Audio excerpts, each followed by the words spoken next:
Item ಯಾವುದೇ ಇರಲಿ try ಮಾಡಿ ಆಚಿ ಚಿಕನ್ ಮಸಾಲಾ. ಒಂದು ಕಡೆ ಕದನ ವಿರಾಮ ಘೋಷಣೆ ಆಗಿದೆ, ಮತ್ತೊಂದು ಕಡೆ ಇರಾನ್ನಲ್ಲಿರುವ ಭಾರತೀಯರಿಗೆ ತುರ್ತು ಸಲಹೆ ಹೋಗಿದೆ. ಟೆಹರಾನ್ನಲ್ಲಿರುವ ಭಾರತೀಯರು ತಕ್ಷಣ ಬಿಟ್ಟು ಬನ್ನಿ, ಇರಾನ್ನಿಂದ ಬನ್ನಿ ಅಂತ ವಿದೇಶಾಂಗ ಸಚಿವಾಲಯ ಹೇಳಿರೋದು.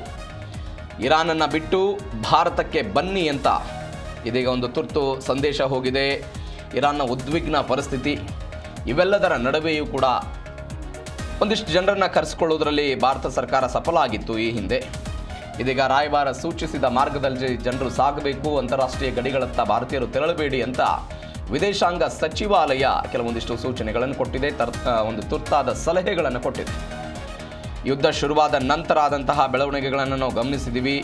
ರಾಯಭಾರ ಕಚೇರಿ ಕೆಲವೊಂದಿಷ್ಟು ಸಂಪರ್ಕಗಳ ಸಂಖ್ಯೆಯನ್ನು ಕೂಡ ಒದಗಿಸಿದೆ. ಏನಾದರೂ ಸಹಾಯಗಳು ಬೇಕು ಅಂತ ಹೇಳಿದರೆ ಆ ವಿಚಾರಕ್ಕೆ ಸಂಬಂಧಪಟ್ಟಂತೆ ನೀವು ಸಂಪರ್ಕ ಮಾಡಬಹುದು ಅಂತ ಅವರು ಕೆಲವೊಂದಿಷ್ಟು ಸಂಖ್ಯೆಗಳನ್ನು ಕೂಡ ಕೊಟ್ಟಿರೋದು.